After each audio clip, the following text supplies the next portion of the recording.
Darbeci Sisi hükümeti bugüne kadar göstermelik yargılamalarla idama mahkum ettiği 165 masum kardeşimizi idam etti. Mısır zindanlarında her an idam edilmeyi bekleyen 600 kişi var.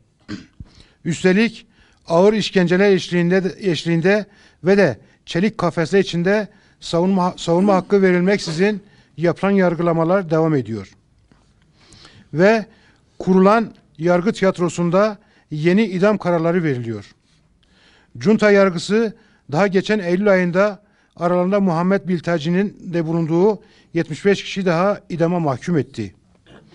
İdam kararlarını tüm dünyanın gözleri önünde sessiz, sedasız uygulayan Sisi Juntası bu kadar ölümlere rağmen kana doymuyor.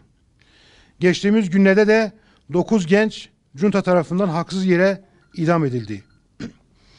Sisi Juntası arkasına aldığı emperyalist ülkelerin doğrudan insanlığın sessizliğinin dolaylı desteğiyle her gün yeni idamlar gerçekleştiriyor. Yeni barbarlıklara imza atıyor. Birleşmiş Milletler'in idamları durdurma çağrıları boşlukta yankılanıp sönüyor. İdam edilenlerin ahları arş-ı alaya ulaşırken ailelerin gözyaşları insanlığımızı boğuyor. Sisi'nin destekçilerin idamları görmezden gelmek şöyle dursun, aksine terörle mücadele yalanıyla desteklediği bir vasatı yaşıyoruz. Bugün bütün İslam dünyası benzer bir saldırı altında. Bangladeş hükümeti Müslüman alimleri ve önderleri idam ediyor, dünya sessiz. Çin'de Doğu Türkistanlı kardeşlerimiz idam ediliyor, 1 milyon Doğu Türkistanlı kamplarda işkence görüyor, dünya sessiz. Filistin'de her gün siviller, masumlar katlediliyor, yine dünya sessiz. Arakan'da idamlar, katliamlar, sürgünlerle soykırım uygulanıyor, dünya sessiz. Yemen'de masumlar katledilip halk açlığın soğuk ellerine terk ediliyor, dünya sessiz. Suriye'de her gün varil bombaları, kimyasallar, işkence ve tecavüzlerle insanlık yok ediliyor, dünya yine sessiz maalesef.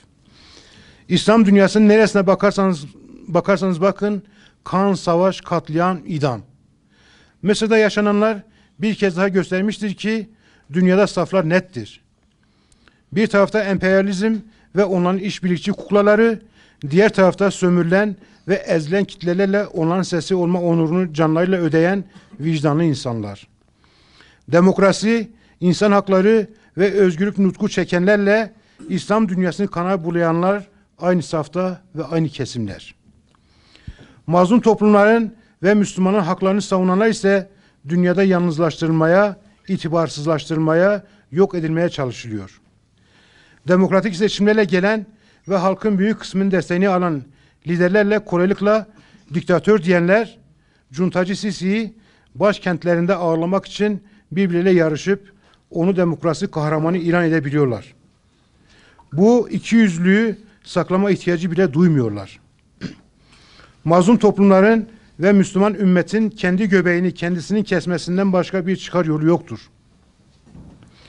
Ümmetin vasatlaşması ve mazlumların dayanışması yeniden diriliş ve uyanışın ön şartıdır. Yeni bir dünya mümkün diyenlerin seslerini ve güçlerini birleştirmeleri ve gürleştirmelerinden başka bir seçenek görülmemektedir. Kendisine hakkı ve adaleti ayakta tutma vazifesi yüklenmiş, ümmetin bu sessizliği, bu kayıtsızlığı İslam dünyasına dişlerini geçirmek için bekleyenleri maalesef ki cesaretlendiriyor. O nedenle biz onurun direnişte, izzetin hakkı haykırmakta, dirilişin zulme karşı mazlumu savunmakta ve kurtuluşun adaleti ayakta tutmakta olduğuna inanan memur sen olarak bugüne kadar susmadık, susmayacağız.